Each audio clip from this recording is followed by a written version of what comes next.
ትግርኛ ከትግርኛ ፊደላት ትግርኛ ፊደላት ከአማርኛ ጋር ስናነጻጽራቸው ያለበት ልዩነቶች ማለት ነው። ልዩነታቸውን እናያለን እዚህ ላይ። ኦኬ ሉክ ቴንክ ዩ ክሳነት እዚህ ጋር ሉክ አሁን በአማርኛ ይሄ ሀ ነው።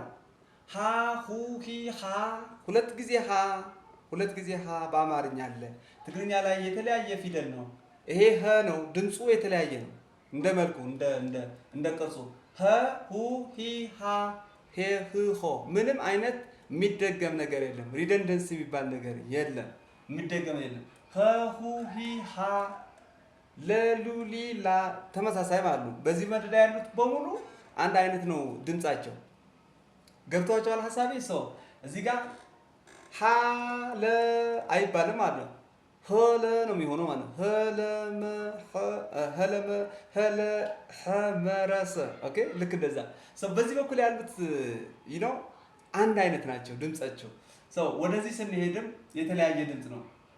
ሀ ሁ ሂ ሃ ሄ ህ ሆ እዚህ ጋር እንደዛ። አክሰንቱ ግን ይሄ በጣም ለየት ይላል። ታውቁታላችሁ። ሴሴኔ ሴሴ የቀኔለይ ሐ ሑ ሒ ሃ ሄ ህ ሆ ኦኬ። እዚህ ጋር ያለውን አክሰንት ትክክለኛ ትግርኛ እንዲሆን የሚያደርገው ይሄ ነው። ሐ ሑ ሒ ሃ ህ ህ ሆ ኦኬ። በአማርኛ ግን ሁ ነው። ስቲል ከዚህ ጋር እኩል ነው ማለት ድምፁ። ሀሌታ ውሃና ሀመሯ ተብሎ ተለይተዋል ሲጠራ እንጂ አንድ አይነት ድምፅ ነው ያላቸው፣ አንድ አይነት ስራ ነው ያላቸው። አደን ነው አጠቃቀማቸው። አማርኛ ላይ የየራሳቸው የሆነ አጠቃቀም ሊኖራቸው ይችላል። እሱ ላይ ዲቴይል እኔም አላውቀውም። ነገር ግን ወደ ትግርኛ ስናመጣ ያው ትግርኛ ክላስ ስለሆነ ይሄ የተለያየ ድምፅ የተለያየ አጠቃቀም ነው ያላቸው። ኦኬ ለምሳሌ ሂሳብ፣ ይሄ አያችሁ ሂሳብ ነው። ሂሳብ በአማርኛ ደግሞ እንደዚህም ሊጻፍ ይችላል።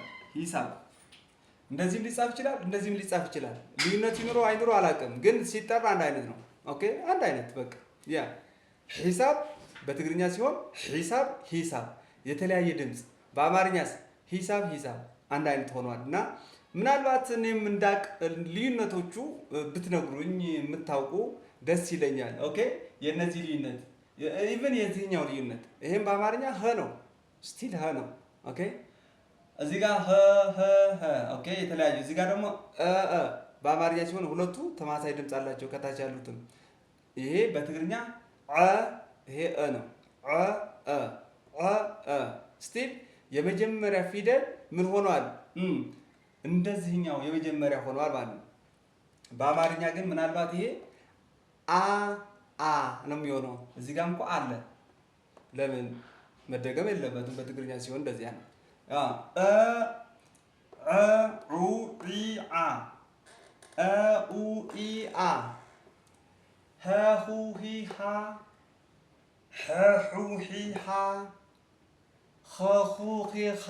ኦኬ የተለያየ ድምፅ ማለት ነው።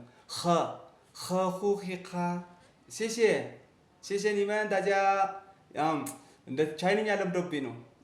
ሴሴ ማለት አመሰግናለሁ ማለት ነው በቻይንኛ። ስለዚህ እንደዛ ተረዱት። የቀኔለይ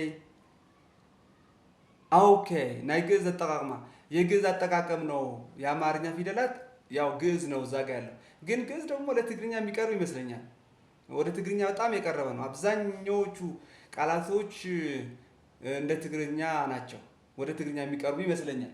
ኤኒዌይ እዛ ጋር ዲቴይል ያው መማር አለብን፣ ሁላችንም መማር አለብን ይመስለኛል።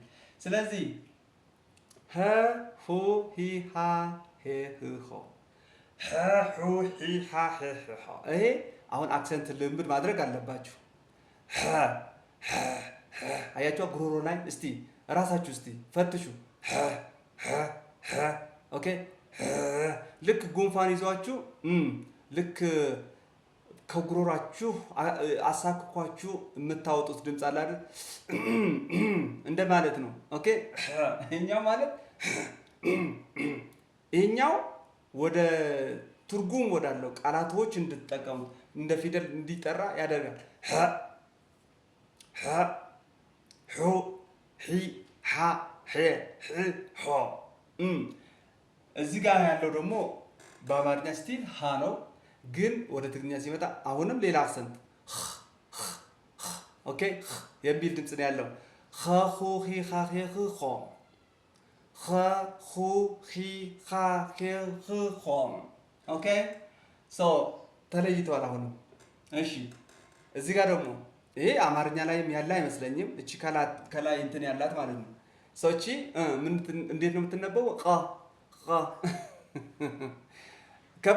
ከበደሽ ባዲገር አያ የማልቀሻ ስቲከር የላክሽው እና ከብዶሻል። በቃ ትግርኛ እንዲሆን ከተፈለገ እነዚህ መልመድ ግድ ነው። በተለይ እነዚህ መልመድ ግድ ነው። ኦኬ እነዚህ መልመድ ግድ ነው። ሉክ ሆ ሂ ሃ ሄ ሆ ኸ ሁ ኺ ኻ ኺ ኽ ኾ ይሄኛው ቀ ከላይ እንትን ሆኖበት ነው። ይሄኛው ቀ ነው። ቀ ሆኖ ግን ከላዩ ሰረዝ አለበት። ሶ ድምፁ ቃ ይሆናል። ቃ ጉሮሮ ላይ ነው ያለው። ቀ እያልኩ አይደለም። ቀን ላላ ማድረግ ማለት ነው። ላላ አድርጉት። ቀን ላላ አድርጓል። ለምሳሌ በዚህኛው አንድ ቃል ልጻፍላችሁ። ለምሳሌ የትግራይ ዋና ከተማ ምን ትባላለች? መቀለ። አንዳንድ ሰው መቀሌ ይላል አይደለ? መቀሌ ልክ አይደለም። መቀሌ ልክ አይደለም። ኦኬ ኢቭን መቀለ ቢሆን ራሱ ልክ አይመጣም። መቀለ አይሆንም፣ አይባልም። መቀለ ነው መሆን ያለበት። ይሄኛው ነው መቀለ። ይሄኛው ፊደል ተጠቅሜ ያለው ማለት ነው። መቀለ ቀለል እናድርጓለን። ኦኬ ቀን ቀለል አድርገን ማለት ነው። መቀለ ትርጉም ስላለው ነው። ባይዘወይ መቀለ ትርጉም አለው። መቀለ ማለት ከፈለ ማለት ነው። ከፈለ። ኦኬ መቀለ ከፈለ።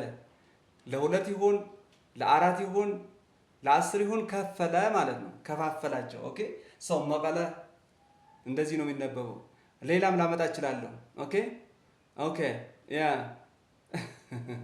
ተለማመዱት። ኦኬ ሰው ቃ ቁ ቂ ቃ ቄ ቁ ቆ ቃ ቁ ቂ ቃ ቄ ቁ ቆ ቃ ቁ ቂ ቃ ቄ ቁ ቆ። ይሄን ተለማመዱ። ቀ ቁ ቂ ቃ ቄ ቁ ቆ እያልኩ አይደለም፣ እሱ ሌላ ነው።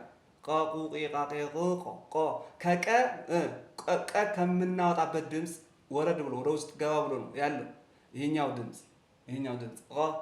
ቃ ቁ ቂ ቃ ቄ ቁ ቆ። ኦኬ እዚህ ጋር ደግሞ ያው እቺኛዋ ታውቃ የምንድን ነው የምትባለው? አይን እንደዚያ የምትባል ይመስለኛል። ሰው እቺኛዋ ነው የምትሆነው በአማርኛ ባይምን በትግርኛ እንላታለን። ኦኬ በጣም ጥሩ።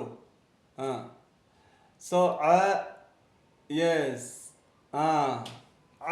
ዑ ዒ ዓ ዕ ኦ የእናቷ ንግስት አይ ነው ትንሽ ከበድ ሊል ይችላል። ኦኬ ግን በሙከራ ልምምድ ሲደረግ የመምጣቱ አይቀርም። ሰው እቺኛዋ ደግሞ ዑ ዒ ዓ ዕ ኦ ዑ ዒ ዓ ዕ ኦ ኦኬ ያው እንዴት አይነት ድምፅ ነው የምታወጡ መሰላችሁ? ኦኬ ከአ ለቻለችኛው ኡ ኢ አ ኦኬ ከዚህ ወደ ውስጥ ገባ ብሎ ከፈት እናድርጓለን። ኦኬ ሶ ኡ ኢ አ ዕ ኦ ኦኬ ለምሳሌ በዚህኛው በዐ አረፍተ ነገር እንስራ። ለምሳሌ ይሄኛው እንዴት ነው የምታነቡት? በአማርኛ ሲሆን አይነት ነው። ምክንያቱም የዚህኛው አንድ አይነት ስለሆነ ድምጻቸው አይነት። ኦኬ ይሄም አ ነው፣ ይሄም አይ ነው። ይሄ ግን በትግርኛ ሲነበብ አይነት አይደለም፣ አይነት ነው። አይነት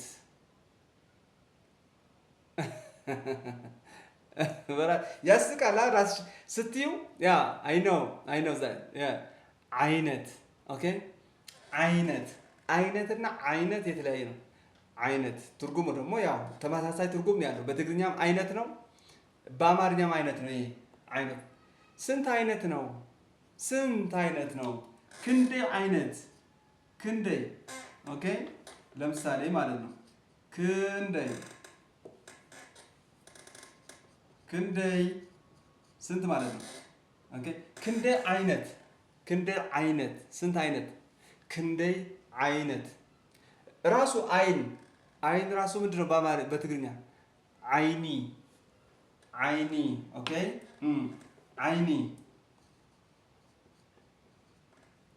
አሁን ይሄ አይኒ አይሆን አይኒ። አዎ ለጊዜው ሊከብድ ይችላል። በአንድ ሌሊት በአንድ ጀንበር የሚቻል ነገር የለም። ይሄ ቋንቋ ነው። በዛ ላይ ትግርኛ ነው። ትንሽ ጠንከር ሊል ይችላል። በተለይ አክሰንቶቹ እንዳልኳችሁ ትንሽ ጠንከር ይላሉ እና መለማመድ ነው። ስትለማመዱት የግድ በራሱ ጊዜ መምጣት